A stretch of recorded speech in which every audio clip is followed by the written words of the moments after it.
তৈরি পোশাক কারখানাগুলোতে গ্যাস সরবরাহ বাড়ানো হচ্ছে বলে জানিয়েছেন বিদ্যুৎ, জ্বালানি ও খনিজ মন্ত্রণালয়ের উপদেষ্টা মোহাম্মদ ফজলুল কবির খান। সকালে দেশের শিল্প কারখানাগুলোর বিদ্যুৎ ও জ্বালানি পরিস্থিতি পরিদর্শনের অংশ হিসেবে সাভারের পল্লী বিদ্যুৎ সমিতি একের কার্যালয় ও ঢাকা রপ্তানি প্রক্রিয়াকরণ অঞ্চল পরিদর্শনে গিয়ে একথা জানান তিনি।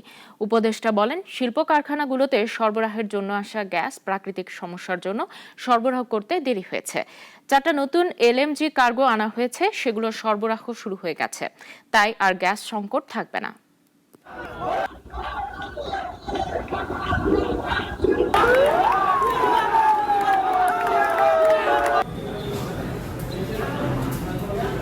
সমুদ্র উত্তাল থাকায় ওই যে গ্যাসটা নামানো সম্ভব হয় না। গ্যাসের জাহাজ থেকে তো ইয়েতে ওই যে আমাদের পাইপলাইনে পাঠাতে হবে, তো ওইটা আঠারো সম্ভব হয় না, তো সেটা এখন হয়েছে।